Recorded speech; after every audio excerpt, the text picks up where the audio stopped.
Assalamualaikum warahmatullahi wabarakatuh.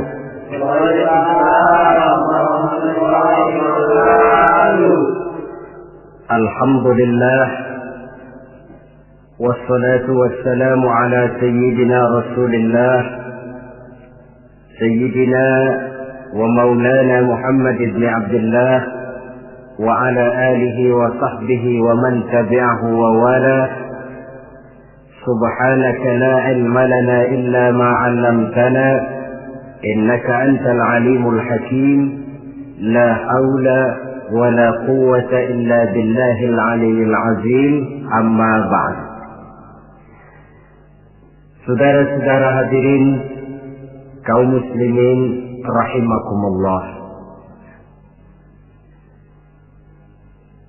Di bulan ini sebagian saudara-saudara kita yang mendapat panggilan Allah untuk melaksanakan ibadah haji telah mulai mempersiapkan diri untuk melaksanakan ibadah yang istimewa ini.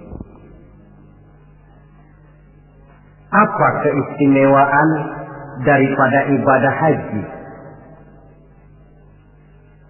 Pertama, ada ibadah yang dititik beratkan kepada kekuatan badan, yang disebut ibadah badaniyah. Misalnya puasa atau sholat. Ada pula ibadah itu yang titik beratnya adalah hati, yang disebut ibadah qalbiyah. Umpamanya zikir khafi, zikir yang tersembunyi. Dan ada juga ibadah itu yang disebut ibadah maliyah, ibadah yang titik beratnya justru kepada harta, seperti zakat, infak atau sedekah. Adapun haji gabungan dari keseluruhannya, ibadah badaniyah, qalbiyah, maliyah. Badan ikut melaksanakan, hati turut juga, harta pun keluar. Bahkan kurang salah satu daripadanya, jelas tidak akan bisa terlaksana ibadah ini. Umpamanya badan sehat, hati pengen benar bikin uang, tidak punya, terpaksa bengong. Atau uang ada, badan sehat, tapi hati belum kepengen. Barangkali ke New York sampai, ke London, Paris, mondar-mandir, tapi ke Mekah nggak bisa sampai. Lantaran hati itu yang memang belum pengen. Jadi ibadah haji ini merupakan gabungan badaniyah, qalbiyah, maliyah. Yang kedua, ibadah-ibadah yang lain jikalau sudah sampai waktunya bisa dikerjakan di berbagai tempat. Ramadan, kalau sudah masuk waktunya, mau puasa di Jakarta bisa, di Bandung boleh, di Bogor pun jadi. Zakat, kalau sudah sampai haul dan nisabnya, mau dikeluarkan di rumah bisa, di kantor pun boleh. Tidak demikian dengan haji. Dia hanya bisa dikerjakan pada waktu tertentu dan di tempat yang tertentu juga. Kan belum pernah kita dengar orang pergi haji ke Cengkareng. Waktunya tertentu, tempatnya pun tertentu juga. Ini keistimewaan daripada ibadah haji. Oleh karena demikian istimewanya ibadah ini, Allah Subhanahu wa ta'ala mendorong melalui lisan baginda Rasulullah sallallahu alaihi wasallam, di mana Nabi bersabda, al-hajjul mabrur laisa lahu jazaa illa al-jannah. Bahwa haji yang mabrur tidak ada balasan lain dari Allah kecuali surga. Pada kesempatan ini saya ingin ikut menitipkan pesan dan kesan kepada saudara-saudara kita yang akan menunaikan ibadah haji. Apa yang sebaiknya dipersiapkan? Pertama, dan ini yang terpenting, niat. Dengan meninggalkan tanah air menuju Makkah, Madinah, kita bukan turis, bukan mau pergi piknik. Jangan ada niat lain selain niat ibadah karena Allah. Walaupun kita bertemu dengan tempat yang baru, pengalaman yang baru, teman yang baru, tapi niat pertama untuk ibadah karena Allah. Kenapa niat ini penting? Kadang-kadang, maklumlah, begitu turun di Jeddah, masuk ke pasar, sudah virus yang dicari, permadani yang dibeli, padahal haji belum lagi mulai. Sudah cincin diributin.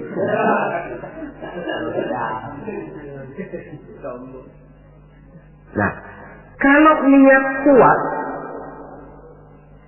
maka dalam pelaksanaan ibadah haji nanti, jangankan bertemu dengan yang enak, bertemu dengan yang tidak enak pun akan jadi enak. Sebab apa? Maaflah saudara, kalau mau dicari kenikmatan biologis dalam ibadah haji hampir tidak ada. Tapi kenapa orang mau?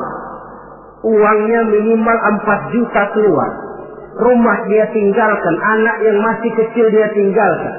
Karena famili handai tolan keluarga ditinggalkan. Melintasi samudera melalui berbagai negara.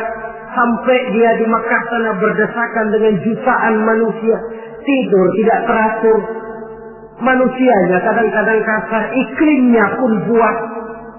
Tapi saya belum pernah dengar ada pergi haji. Tidak pernah pulang haji lalu ditanya, Pak Haji bagaimana di Mekah? Buat tobat lagi-lagi. Belum pernah ada. Belum pernah ada. Malahan yang sering kita dengar, bagaimana Pak Haji? Ya Allah Ustaz, pada waktu saya melakukan tawaf wida, mengucapkan selamat tinggal kepada Ka'bah, akan kembali ke kampung halaman dengan air mata berurai membasahi pipi tanpa terasa. Dikala itu batin saya menjerit, ya Allah, kapan saya bisa kembali kemari lagi? Pulang saja belum, sudah mikirin mau kembali. Apa yang dirasakan? Kebahagiaan batin karena niat kuat lantaran bisa menjawab panggilan Allah. Kalau hati bahagia, batin bahagia, penderitaan badan tidak terasa. Ini yang harus digarisbawahi. Kalau hati bahagia, penderitaan badan tidak terasa. Kita ambil contoh. Ibu kita dikala melahirkan kita, pilihan cuma 2. Kalau tidak hidup, mati. Betul apa betul?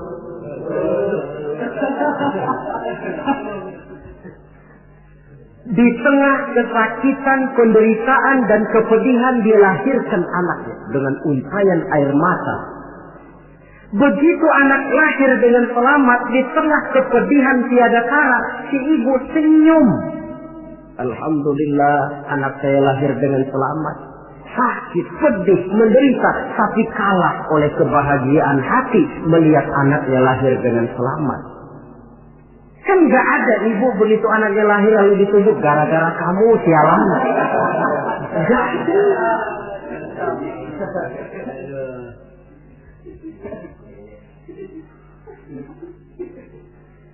Zaman kita masih muda dulu. Punya pacar rumahnya jauh. Kalau mau apel lewat pohon bambu. Hujan gerimis. Cukup seram, jalanan licin. Tapi giliran apel kira-kira berangkat enggak? Wajib.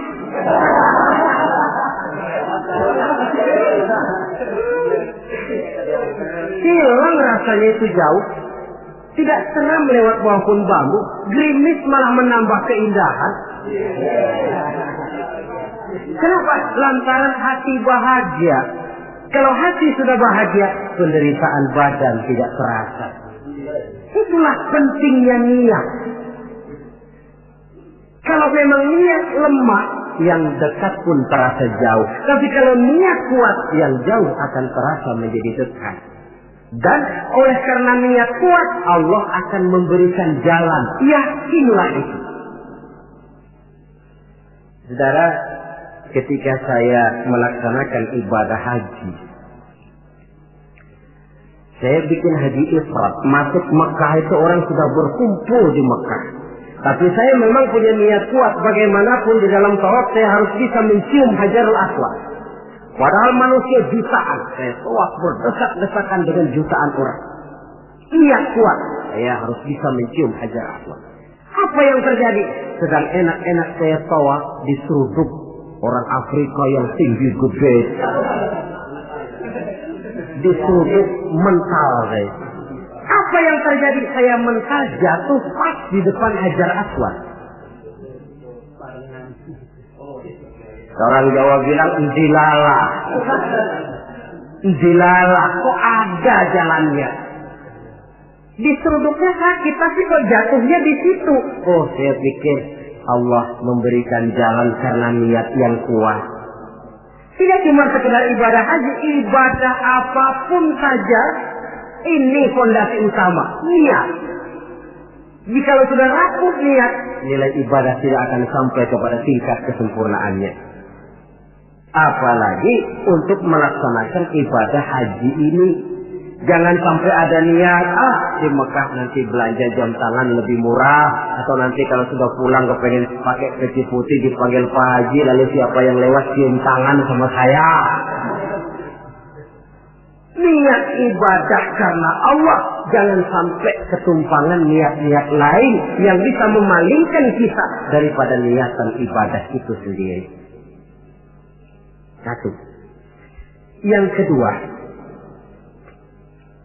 apabila bapak, saudara, ibu-ibu sudah sampailah di tanah haram nanti, puas-puaskan di sana melaksanakan ibadah. Mumpung sudah ada di sana. Sebab itu kalau orang sudah ada kemampuan, jangan lagi ditunda bikin haji ini. Nabi ancam betul itu. Man kana lahu sa'ah falam yahus falyamut in sa'a yahudiyan wa in kana nasraniyan. Apabila orang sudah memiliki kemampuan untuk berhaji tidak dia laksanakan, dia boleh pilih mau mati secara Nasrani atau Yahudi. Imam Syafi'i berkata boleh juga ditunda sampai tahun depan, tapi dengan catatan. Pertama, jangan putus niat. Selalu niat mau tahun depan dia mau pergi haji. Yang kedua, dan ini yang berat, dia tidak boleh mati pada tahun itu. Ya kalau niat tidak putus bolehlah, tapi kalau tidak mati tahun itu, ini kan mesti bikin perjanjian sama malaikat maut, ini repot. Mumpung ada di tanah haram, apalagi di tempat-tempat yang mustajabah, di mana doa dijawab Allah, kuatkan diri melaksanakan ibadah. Mumpung ada di sana. Kapan lagi mau mengejar keuntungan sebesar itu? 1 rakaat di Masjidil Haram sama nilainya dengan 100.000 rakaat di masjid-masjid lain. Tahun depan belum tentu kita bisa kembali lagi. Taruh kata rezeki ada tapi umur belum tentu ada. Taruh kata umur sampai tapi rezeki belum tentu ada. Mumpung ada panggilan sudah sampailah kita di sana. Pusing-pusing dikit berangkat ke masjid, capek-capek dikit berangkat ke masjid. Puaskan hati dan diri melaksanakan ibadah. Kalau malas yang diperturutkan, kan rugi, sudah buang waktu, tenaga, harta, tapi nilai ibadah tidak seperti yang diharapkan. Jadi yang kedua, mumpung ada di sana, puas-puaskan diri melaksanakan ibadah.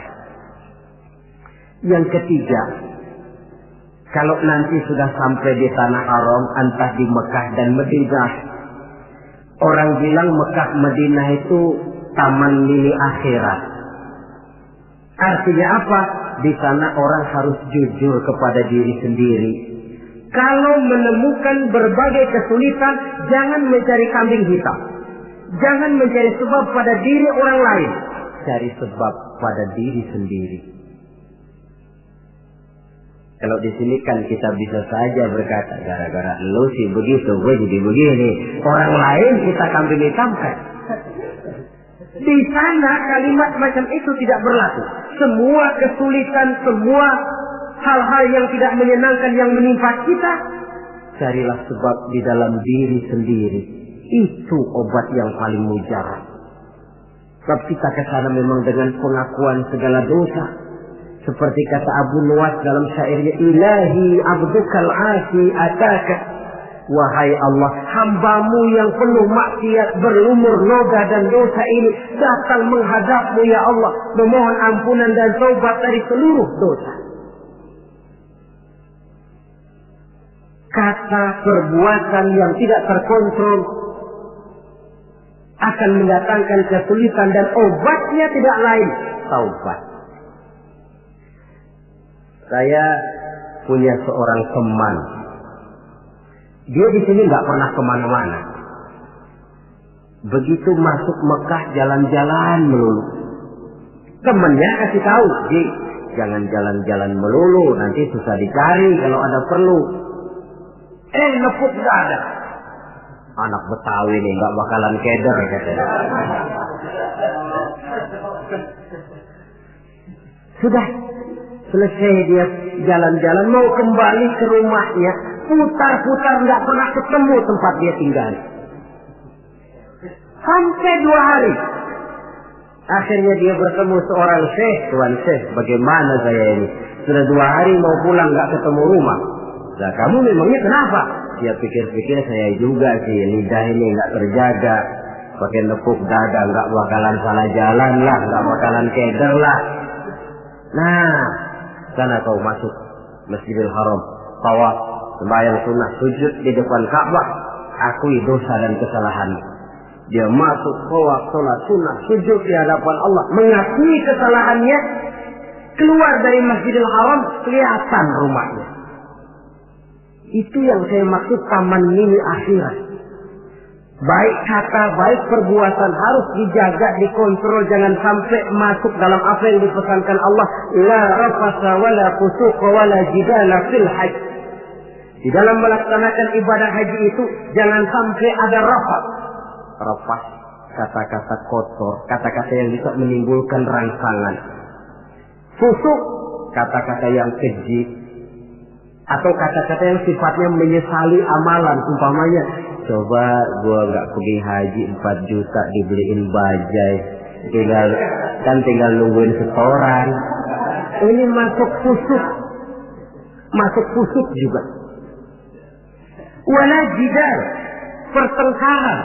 Maklumlah suhunya panas. Dalam kondisi panas temperatur mudah naik, orang peka, sedikit tersinggung mudah marah. Lantaran air, lantaran makan, lantaran tunggu menunggu, bisa menimbulkan kemarahan. Oleh karena itu, sekali lagi, pesan saya yang ketiga, orang di sana harus jujur kepada diri sendiri. Jangan mencari kambing hitam kalau menemukan kesalahan, tapi carilah sebab di dalam diri kita masing-masing. Yang keempat, kalau sudah berkumpul kita dengan jutaan umat Islam di Mekah, di Madinah, tidak usah usil dengan amalan orang lain. Sebenarnya tidak cuma di sana, di sini pun seharusnya kita begitu. Tapi akan lebih real kalau kita lihat di sana. Kenapa? Akan macam-macam tingkah orang yang sholat itu. Ada yang sholat selesai takbir, tangannya berlenggang-lenggang saja. Ada yang sholat, malah saya pernah lihat sholat sambil gendong anak. Ada pula saya saksikan di sebelah saya betul. Dia bawa sebotol air zam-zam, dia sholat. Botol zam-zam ditaruh di sampingnya.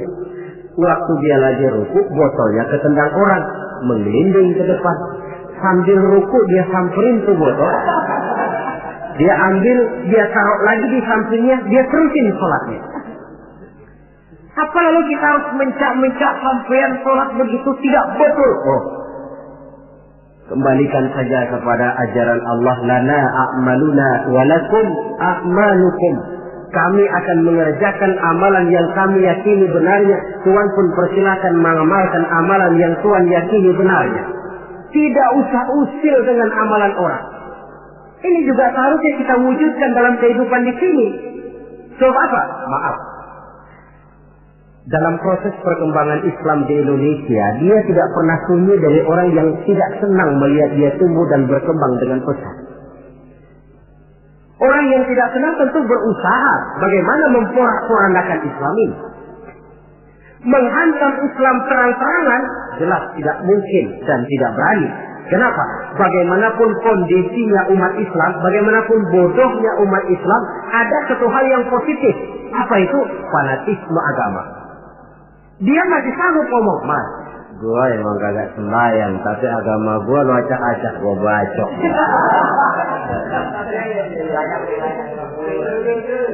Dari segi fanatisme positif itu positif. Maka orang pun lalu tidak berani menghantam Islam dengan membuka front secara terbuka. Mau menghantam Islam, mereka belajar dari Van der Plas, dari Dr. Gronya, masuk ke tengah-tengah umat Islam. Kalau perlu pakai peci, perlu pakai sorban, pakai sorban. Nggak bisa assalamualaikum, latihan assalamualaikum. Bikinin kalau perlu merek Islam, yang mereknya Islam, tapi tujuannya bikin kacau dalam Islam. Lihatlah Islam sejati, Islam murni, paling akhir Islam jamaah, lebih akhir lagi Islam ingkar sunnah. Mereknya Islam. Tapi ini kalau sudah mengkafirkan orang yang tidak sepaham dengan dia, kan sudah mulai menimbulkan benih kekacauan. Kalau cara ini dirasakan tidak berhasil, diputar lagu lama. Apa lagu lama itu? Lagu khilafiyah. Satu pakai usolik, satu tidak, bisa RT. Satu kunut, satu tidak, bisa kampung. Satu Jumat azan sekali, satu dua kali, bikin masjid lagi. Bukankah akan lebih baik mencari titik persamaan daripada sekedar memperbesar pola perbedaan? Apalagi kalau perbedaan itu menyangkut hal yang tidak prinsip, furu'iyah. Sehingga saya kalau ditanya orang, jawaban saya paling enak. Ustaz, kalau semua pakai ulut enggak? Kalau saya pakai. Yang tidak pakai bagaimana? Yang tidak pakai, kata yang tidak pakai. Kata yang tidak pakai. Jadi pakai kunut betul? Betul, karena saya pakai kunut. Tidak pakai kunut juga betul? Betul, kata yang tidak pakai kunut. Lah, kalau yang kunut betul, yang tidak kunut betul, lalu yang salah yang mana Ustaz? Yang salah iya, yang subuh enggak semayang.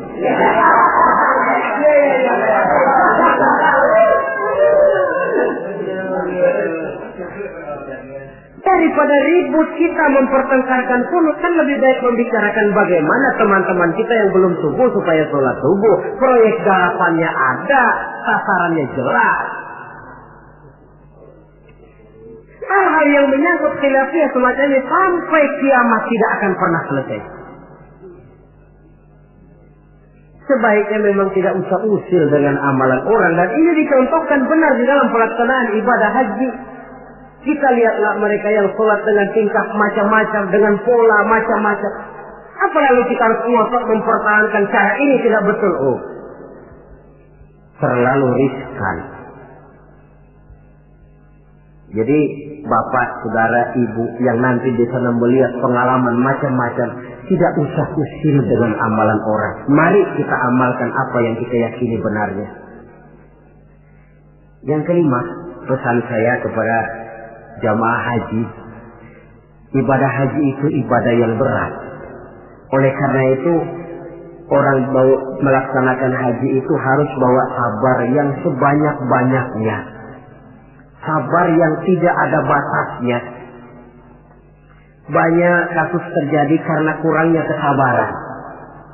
Kadang-kadang sepasang suami istri, dia mau tawaf, kata suaminya, Bu, saya mau bikin tawaf sunnah. Kau tunggu saja di tiang sebelah sini, jangan kemana-mana.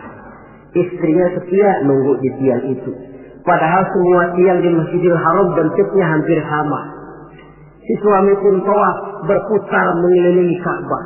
Karena tawaf berputar, pada akhirnya selesai tawaf, istrinya ditaruh di tiang sebelah sini, dia cari di tiang sebelah sana. Mutar-mutar tidak ketemu. Setelah ketemu capek, muka sudah merah, keringat bercucuran, marah setengah mati si suami. Kau sudah saya bilang jangan jalan kemana-mana, masih jalan juga. Padahal istrinya mah nggak kemana-mana, dia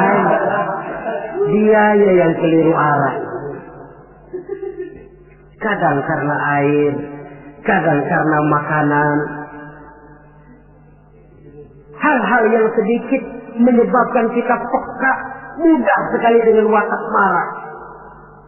Dikala berpakaian ihram, sabar meninggalkan hal-hal yang menjadi pantangannya. Saya tidak bicarakan soal manasik, tata tertib pelaksanaan ibadah haji, karena manasik itu kalau diteorikan kelihatannya sulit, tapi kalau dipraktekkan nyatanya akan mudah. Saudara hadirin yang saya hormati, sabar itu kan tempatnya 3.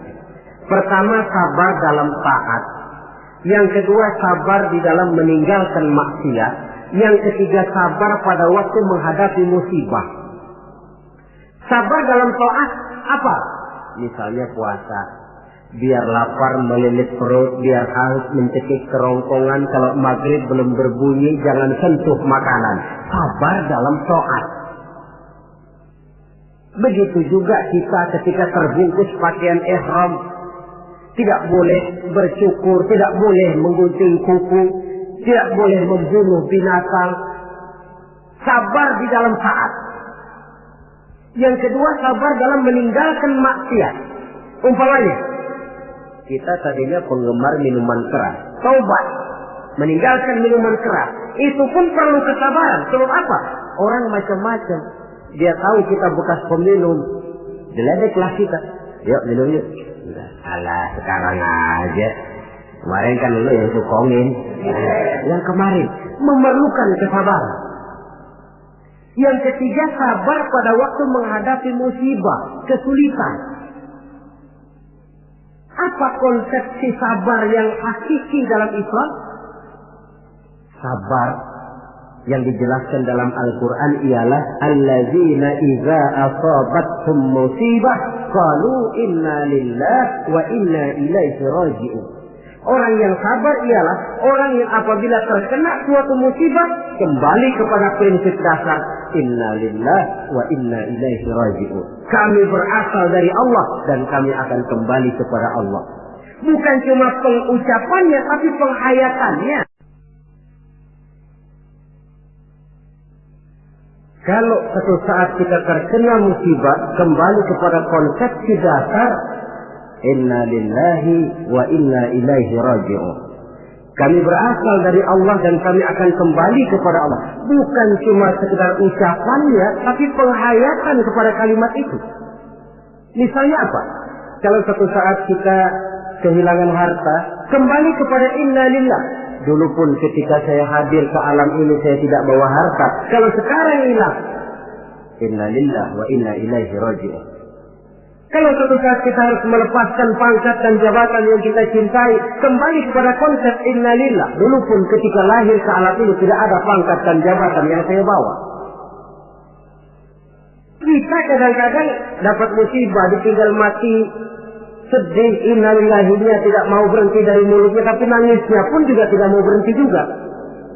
Penghayatan kepada kalimat itu yang berkurang. Jadi jikalau sadarlah kita dari Allah kembali kepada Allah. Dalam kata kita ini termasuk pangkat, jabatan, harta, semua yang kita miliki. Dari Allah berasal kepada Allah juga dia kembali. Artinya sudah punya satu fondasi menghadapi musibah. Sebab beratnya suatu pukulan akan terasa agak ringan kalau kita sudah siap, ketimbang kita tidak siap walaupun bobot pukulannya sama. Karena itu melaksanakan ibadah haji harus dilatar belakangi dengan kesabaran yang hampir tidak ada batasnya. Inilah pesan saya. Kemudian kesan-kesan yang kita dapatkan dari pelaksanaan ibadah haji, saudara. Pertama, dengan melaksanakan ibadah haji itu kita akan melihat langsung sumber tempat timbulnya agama. Melihat tempat di mana Rasulullah dilahirkan. Melihat tempat di mana wahyu pertama kali diturunkan. melihat tempat medan terjadinya perang Badar, perang Uhud, dari menyaksikan langsung tempat timbulnya agama, timbul at-tamalluk ad-diniyah, rasa memiliki agama, sense of belonging, rasa kecintaan kepada agama dengan mengadakan analogi dan perbandingan. Ya Allah, para sahabat dulu, karena iman yang dijaga, karena agama yang dibela, mereka hijrah dari Makkah ke Madinah 450 kilo lebih, menempuh perjalanan gurun pasir yang gersang dan tandus. Zaman itu kendaraan paling beek onta.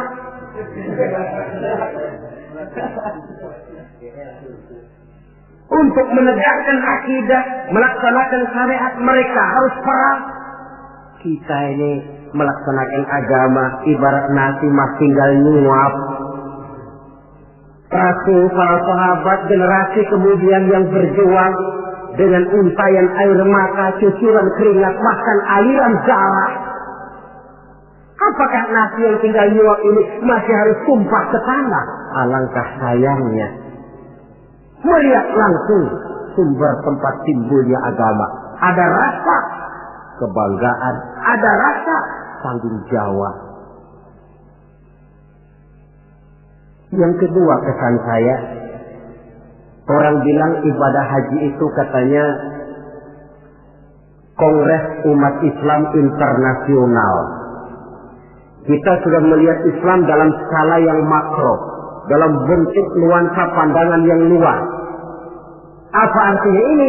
Artinya seorang muslim itu tidak boleh bermental seperti katak di kolong tempurung, merasa diri paling besar karena tidak pernah kemana-mana. Tapi dilihat Islam dalam kancah internasional, sejak dari warna kulit sampai kepada bahasa, sampai kepada bentuk manusia, macam-macam berkumpul. Tapi apa? Dibungkus dengan pakaian yang sama, membaca bacaan yang sama, melaksanakan ibadah yang sama, menyembah Allah Tuhan yang sama, membaca bacaan yang sama. Dari sekian persamaan timbul ikatan spiritual bahwa muslim bersaudara, bahwa Islam ini luas. Bukankah sering terjadi kadang-kadang orang melihat Islam seperti orang buta melihat gajah? Frame of reference, kacamata pandangan yang dia gunakan sipit.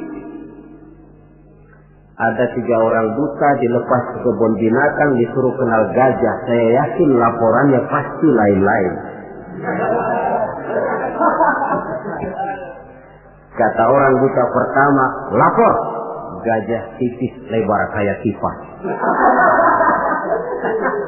Kenapa? Karena yang dia pegang cuma kupingnya. Orang buta kedua tentu ngotot. Salah. Yang betul saya, gajah gede tinggi kayak pohon kelapa. Sebab yang dia pegang kakinya. Orang buta ketiga ngotot. Dua-duanya salah, Pak. Yang paling betul mah saya. Kalau gajah mah Pak, kecil panjang kayak ular. Sebab yang dia pegang ekornya.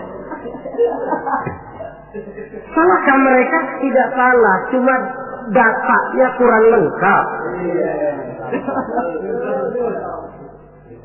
Bahwa gajah macam kipas, betul telinganya. Bahwa gajah macam ular, betul ekornya.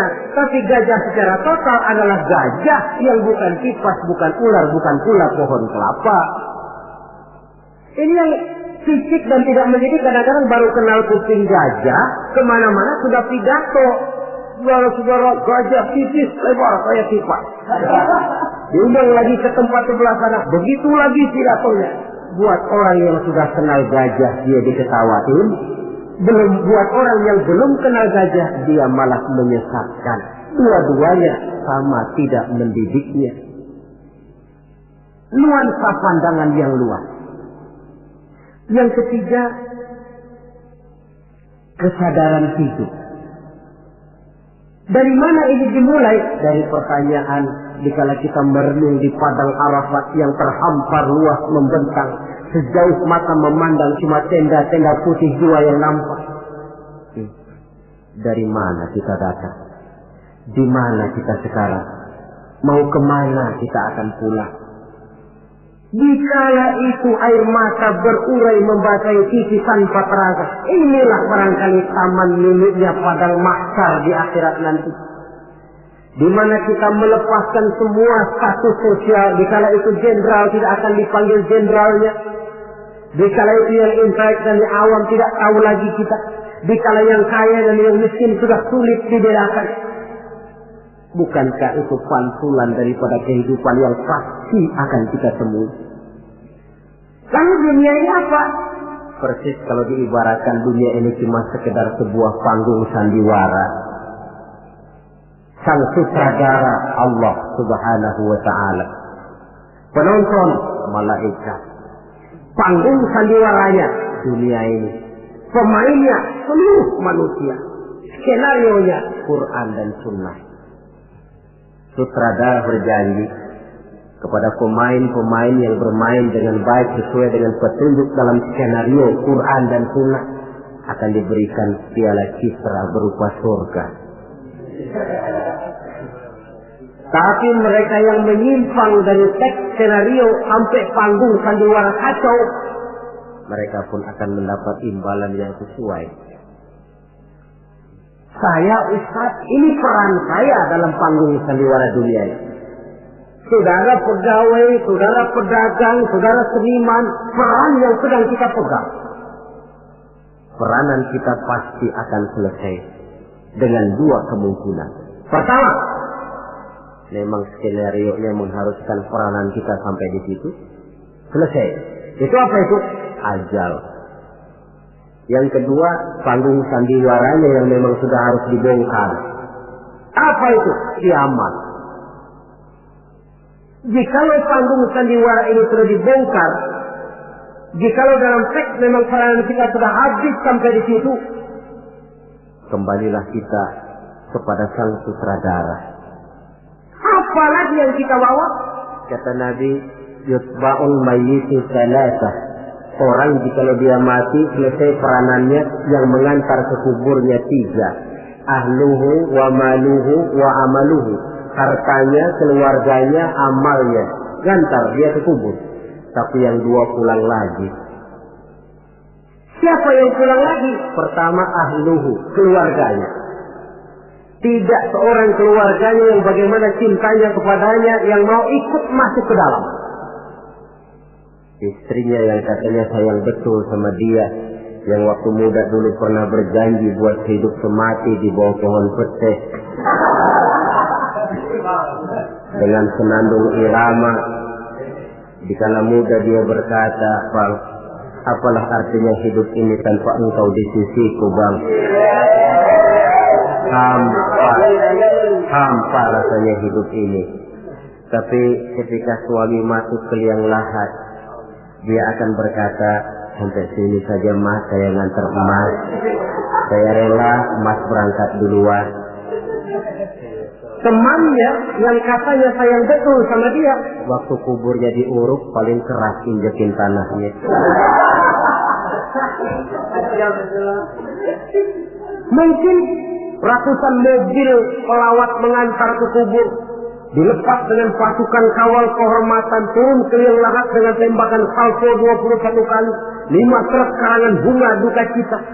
Bila selesailah upacara pemakaman, selesailah yang selesai, tinggallah yang tinggal.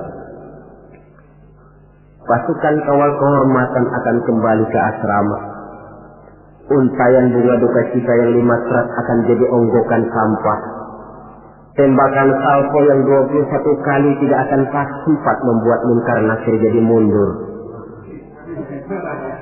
Pada kira kalau sudah ada salvo lalu Munkar Nakir berpikir, gua kagak jadi tanya dah.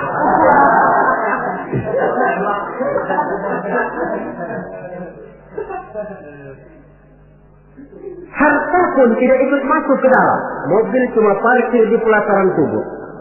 Yang setia menemani kita, the best friend, sampai masuk ke dalam itu tidak lain nilai amal yang kita kerjakan di dalam kehidupan ini. Maka hidup hakikatnya kesempatan untuk berbuat amal. Kata Allah, "Wallazi khalaqal mauta wal hayata liyabluwakum ayyukum ahsanu amala." Dialah Allah yang telah menciptakan hidup dan mati untuk menguji kamu. Siapa di antara kamu yang paling banyak amal kebajikannya? Hidup adalah kesempatan berbuat baik. Nah, status sosial di padang Arafat saja sudah tidak berlaku. Pernah terjadi seorang jenderal, dia sedang mencium Hajar Aswad karena terlalu lama kepalanya ditarik orang Baduy yang hitam itu. Dia marah mau dipukul si Baduy. Sabar Pak, ini orang kurang ajar Ustaz, saya kan jenderal, saya belum pernah digitukan orang. Iya, jenderal kan di negara kita Pak, di sini kan Ka'bah, jenderal nggak laku di sini. Di sini ini kita harus jujur kepada diri sendiri. Kalau kepala kita diangkat orang, barangkali kita di sana sering ngepelakin kepala orang. Oh ya, terbuka saja. Memang kita kemarin ini mau membersihkan diri, ibarat baju, kita datang bawa baju kotor, berharap pulang mau bawa baju bersih yang bisa disimpan dalam lemari. Tentu saja baju itu mesti dicuci. Dicuci artinya disabuni, digilas, dijemur, disetrika. Wajar menemui kesulitan-kesulitan untuk pemutihan pribadi yang telah dilumuri oleh dosa dan kesalahan. Saudara hadirin, luasnya nuansa pandangan menyebabkan kita tidak berpikir secara fisik, tapi mampu melihat persoalan dari sudutnya yang luas. Itu yang saya rasakan di dalam pelaksanaan ibadah haji. Karenanya saya pernah ke Bali, tapi tidak ada rasa kerinduan pengen ke Bali lagi. Saya pernah ke Jogja, ada orang cerita tentang Jogja, Borobudur, Parangtritis, rasanya kok biasa-biasa saja. Saya pernah ke Mekah, setiap kali orang cerita Ka'bah, tiap kali orang cerita Sa'i, tiap kali orang cerita wukuf, terbayang kembali semua itu, kerinduan untuk kembali lalu menggebu-gebu. Suatu kenikmatan yang tidak bisa dilukiskan dengan kata-kata.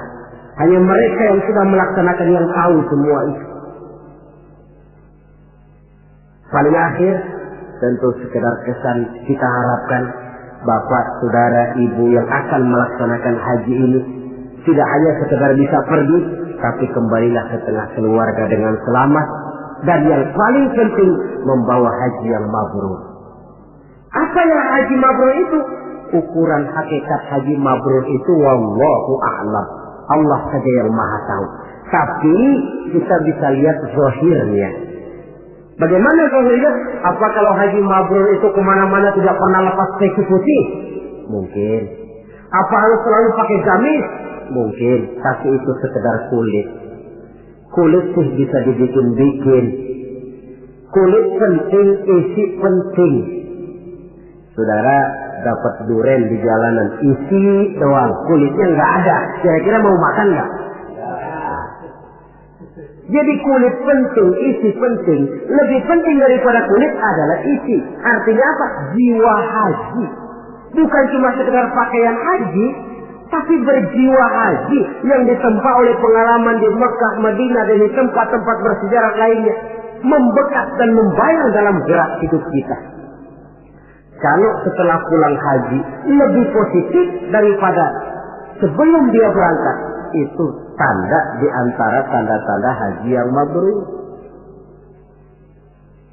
Sebelum berangkat haji, sholatnya masih agak belang-belang. Setelah pulang haji, full, tidak ada belangnya lagi. Sebelum berangkat haji, kulitnya 17 setan. Setelah pulang haji, berubah menjadi orang yang dermawan. Itu tanda mabrur. Sebab apa? Di masyarakat haji ini barometer. Orang sering bilang, kenapa lo maghrib kok nggak ke masjid? Itu aja yang Pak Haji masih di perapatan. Pak Haji katanya. Padahal kan tidak mesti begitu. Tapi masyarakat kadang menilai itu sebagai figur. Ini yang harus kita hati-hati. Makanya tidak heran dalam komposisi rukun Islam, ibadah haji diletakkan yang kelima. Kenapa? Sabda Nabi, buniyal Islamu ala khamsin. Kalau Islam ibarat rumah, maka rumah ini didirikan di atas 5 unsur.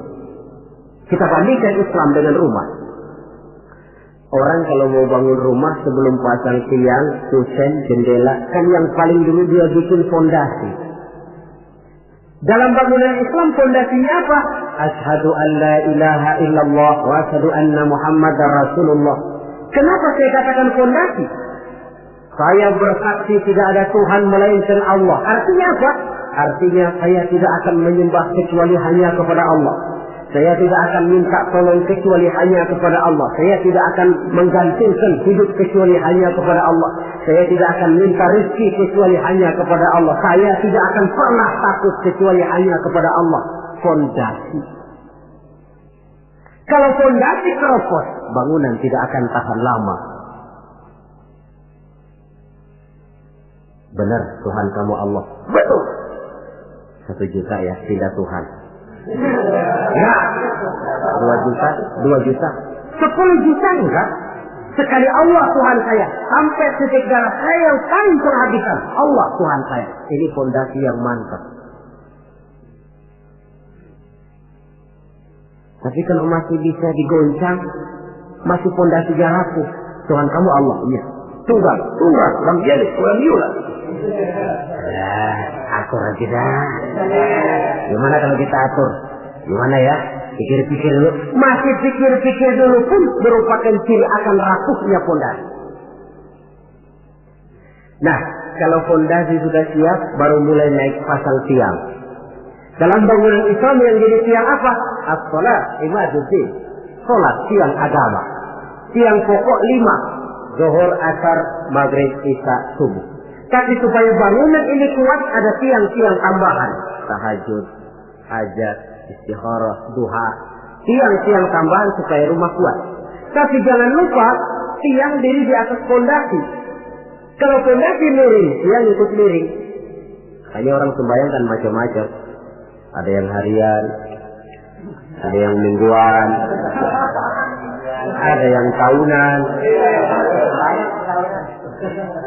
Yang harian itu ada yang mulus, ada yang belang-belang. Kalau yang belang, zuhur kena, asar out. Asar ketangkap, maghrib hilang. Maghrib kepegang, isya terbang. Ada yang mingguan, Jumat aja modal. Ngancam bener kalau sama Jumat. Ada yang tahunan, Idul Fitri sama Idul Adha. Yang tahunan itu lumayan daripada yang polos. Saudara-saudara, fondasi sudah, tiang sudah. Kalau rumah supaya ada batasnya kan perlu pagar, dinding. Yang menjadi dinding kata Nabi, asyamu junnatun. Puasa adalah dinding, benteng. Kenapa? Esensi puasa kemampuan mengendalikan nafsu. Kalau orang hidup sudah sanggup dan mampu mengendalikan nafsu, ada benteng, pagar, nggak ngacak-ngacak kebun orang. Tahu batas mana yang dia berhak dan tahu batas mana yang dia tidak punya hak. Kemampuan mengendalikan nafsu. Nah, sudah. Fondasi sudah. Tiang sudah. Pagar sudah. Rumah supaya bersih kan harus ada jendela, pintu, lubang angin, kamar mandi yang fungsinya membersihkan. Dalam agama yang fungsinya membersihkan, zakat. Kalau dia zakat mal, dia bersihkan harta kita. Dia zakat fitrah, bersihkan jiwa kita. Zakat tijarah, bersihkan tanam-tanaman kita. Makanya kalau orang muslim nggak mau bayar zakat, sama juga rumah nggak pakai pintu, nggak pakai jendela, nggak pakai lubang angin, nggak ada kamar mandi, panas, lekep. Kata orang kampungnya. Anak yang kecil tuh, adik-adik kita, kalau nggak dibayarin zakat fitrahnya, panas tuh anak, panas.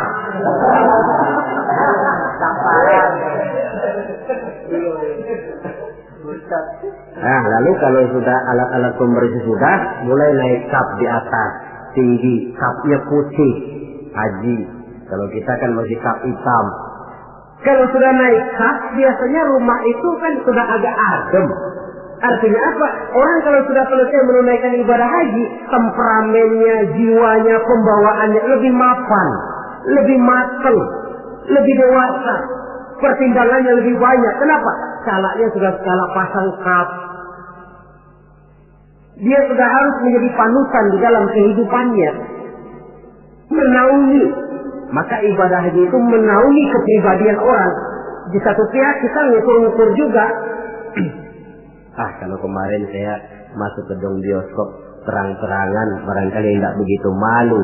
Sekarang kan sudah haji, cukup sewa video aja dah, saya di rumah umpamanya.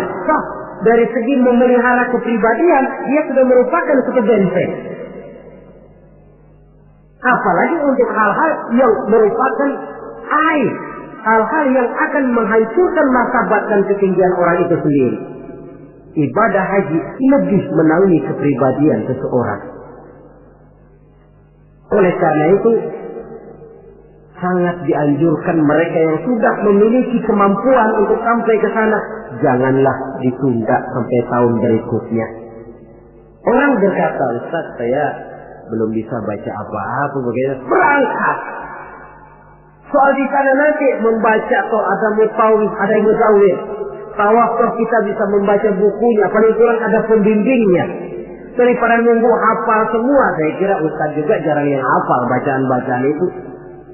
Iya, kalau masih hidup. Tapi kalau sudah keburu mati, sebelum sempat hafal.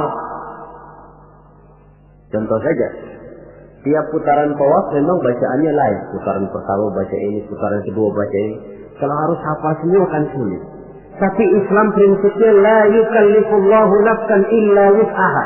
Allah tidak pernah memberikan beban kepada seseorang kecuali sesuai dengan batas kemampuannya.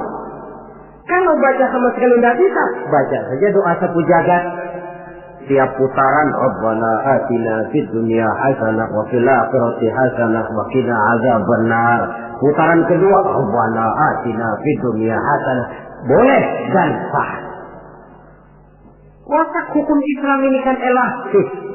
Tidak kalau sudah begitu ya mesti begitu. Kaku tidak. Yang sering kaku kita umat Islam ini. Allah memerintahkan sesuatu. Kalau kemampuan melaksanakan perintah berkurang, stres perintah menurun. Sholat wajib berdiri kalau mampu. Tidak mampu berdiri, duduk sholat sembahyangnya. Kalau sembahyang duduk tidak bisa, berbaring. Kalau berbaring pun tidak sanggup, sembahyang dengan isyarat. Kalau sembahyang dengan isyarat masih tidak bisa, sembahyang dalam hati. Kalau sembahyang dalam hati tidak pula sanggup, disembayangin. Kalau dengan hati sudah tidak bisa kan sudah innalillahi namanya. Kalau kemampuan melaksanakan perintah berkurang, stres perintah juga menurun. Watak elastisitas, ya hukum Islam. Tidak kaku, tidak kalau sudah begitu ya harus begitu, tidak. Suatu hari seorang datang melapor, halaktu ya Rasulullah, ya Rasul celaka saya. Ma'ahlakaka, apa yang bikin kamu celaka? Waqa'tu ala imra'ati fi Ramadan. Saya lagi puasa Ramadan, saya enggak tahan ya Rasul. Lalu saya nyelonong sama istri saya siang-siang. Nyelonong bagaimana? Ya nyelonong. Rupanya pengantin baru, tapi jujur, salah ngaku. Ya sudah, kalau memang begitu bayar dendanya. Apa ya Rasul? Bebaskan budak. Waduh, saya tidak punya budak ya Rasul. Betul. Kau puasa 2 bulan berturut-turut, tidak boleh diselang-seling. Enggak kuat ya Rasul. Enggak kuat. Betul. Yang sebulan aja nyelonong, apalagi yang 2 bulan. 2 kali nyelonong. Saya enggak kuat ya Rasul. Tidak kuat.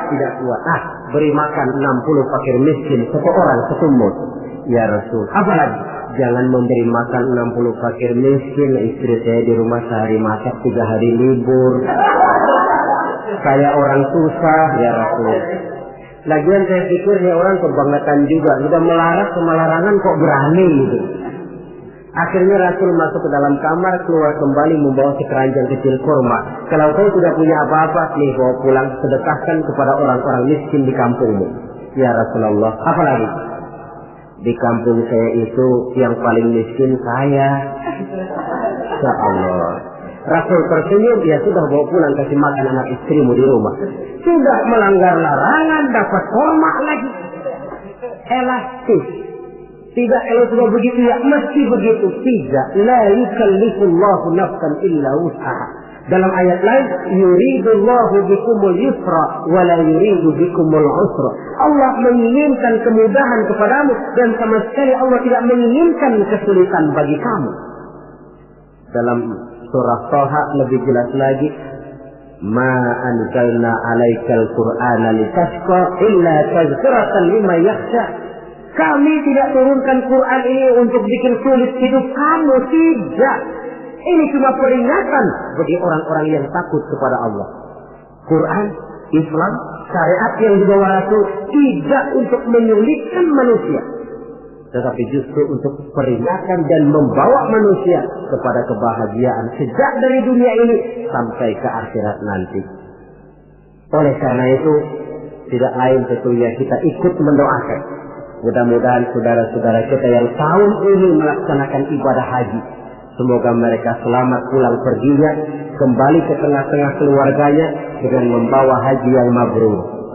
Dan kita pun yang tahun ini belum beroleh panggilan, mudah-mudahan tahun depan atau tahun-tahun berikutnya dipanggil Allah, supaya kita juga bisa merasakan nikmatnya ibadah di Masjidil Haram, di Masjidil Nabawi, dan di tempat-tempat yang mustajabah lainnya. Sekianlah saudara-saudara pertemuan kita pada saat ini. Mudah-mudahan ada manfaatnya. Terima kasih banyak atas segala perhatian. Mohon maaf atas segala kekurangan. Maklumlah ibarat kata pepatah, wa qad yurja li jarhi sayfi bur'un wa la bur'u lima jarahal lisan. Kalau pedang lukai tubuh, masih kan ada harapan sembuh. Kalau lidah lukai hati, kemana obat hendak dicari. Untuk itu saya mohon maaf. Usikum wa nafsi bitaqwallah. Aqulu qawli hadza fa astaghfirullahal azim li wa lakum. Wassalamu alaikum warahmatullahi wabarakatuh.